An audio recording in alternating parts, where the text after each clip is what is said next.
નમસ્કાર મિત્રો, સ્વાગત છે તમારું અમારી YouTube channel Gujarat jobs and ન્યૂઝમાં. મિત્રો, લાખો કર્મચારીઓ માટે આનંદના સમાચાર સામે આવ્યા છે. સરકારે 8મા પગાર પંચની કવાયત હાથ ધરી છે. આ કામ માટે 35 જગ્યાઓ પર. વિગતવાર જોઈએ તો કેન્દ્ર સરકારના લાખો કર્મચારીઓ અને પેન્શનરો માટે એક મોટા અને સારા સમાચાર સામે આવી રહ્યા છે. સરકારે 8મા પગાર પંચની રચના અને તેની પ્રારંભિક તૈયારીઓ શરૂ કરી દીધી છે, જે દર્શાવે છે કે સરકાર હવે સરકારી કર્મચારીઓ અને પેન્શનરોના પગાર માળખામાં સુધારો કરવા માટે ગંભીર છે. આ પગલાંથી દેશભરના 47.85 લાખ કેન્દ્રીય કર્મચારીઓ અને 68.62 લાખ પેન્શનરોને સીધો ફાયદો થવાની શક્યતા રહેલી છે. 8મા પગાર પંચની રચનાની દિશામાં પ્રથમ પગલાં તરીકે નાણાં મંત્રાલયે કમિશન માટે 35 જગ્યાઓ ભરવાની પ્રક્રિયા શરૂ કરી છે. નાણાં મંત્રાલય દ્વારા 17 એપ્રિલ 2025ના રોજ જારી કરવામાં આવેલા એક પરિપત્ર અનુસાર 8મા પગાર પંચ માટે 35 પોસ્ટ પર નિમણૂકો ડેપ્યુટેશનના આધારે કરવામાં આવશે. આ અધિકારીઓનો કાર્યકાળ પંચની રચનાની તારીખથી લઈને તેના કાર્યો પૂર્ણ થાય ત્યાં સુધી અસરકારક રહેશે. પરિપત્રમાં જણાવવામાં આવ્યું છે કે આ નિમણૂકો કર્મચારી અને તાલીમ વિભાગ DOPTની માર્ગદર્શિકા અનુસાર કરવામાં આવશે અને સંબંધિત વિભાગો પાસેથી યોગ્ય અધિકારીઓના નામ મંગાવવામાં આવ્યા છે.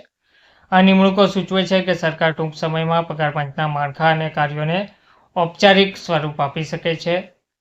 8મા પગાર પંચમાં કેટલાક મહત્વપૂર્ણ ફેરફારો જોવા મળી શકે છે, જે કર્મચારીઓ અને પેન્શનરો માટે ખૂબ ફાયદાકારક સાબિત થશે. આ પૈકી ફિટમેટ પરિબળમાં વધારો સૌથી અગ્રણી છે. હાલમાં ફિટમેટ ફેક્ટર 2.57 છે, જેને વધારીને 2.85 કરી શકાય છે. આનાથી તમામ સરકારી કર્મચારીઓ અને પેન્શનરોના મૂળ પગારમાં નોંધપાત્ર વધારો જોવા મળશે.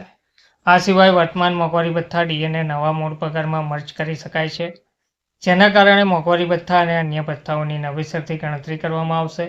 HRA મકાન ભાડું ભથ્થું અને TA મુસાફરી ભથ્થુમાં પણ રિવિઝન થઈ શકે છે, એટલે કે નવા પગાર ધોરણના આધારે આ ભથ્થાઓ ફરીથી નક્કી કરવામાં આવશે. તે જ સમયે કમિશન પેન્શનની રકમ વધારવા અને પેન્શનની સમયસર ચૂકવણી સુનિશ્ચિત કરવા માટે વિશેષ સૂચનો આપી શકે છે. પગાર કેટલો વધશે અથવા તો વધી શકે છે? તો અંદાજિત ગણતરી પ્રમાણે જો કોઈ સરકારી કર્મચારીનો હાલનો મૂળ પગાર ₹50,000 છે અને તે મોટા શહેરો એટલે કે દિલ્હી જેવા શહેરમાં કામ કરી રહ્યા છે, જ્યાં HRA 30% છે, તો 8મા પગાર પંચ બાદ અંદાજિત ગણતરી નીચે મુજબ હોઈ શકે છે. અંદાજિત ફિટમેટ ફેક્ટર 2.85 સાથે નવો મૂળભૂત પગાર બરાબર મૂળભૂત પગાર ગુણ્યા ફિટમેટ ફેક્ટર, તો 2.85 બરાબર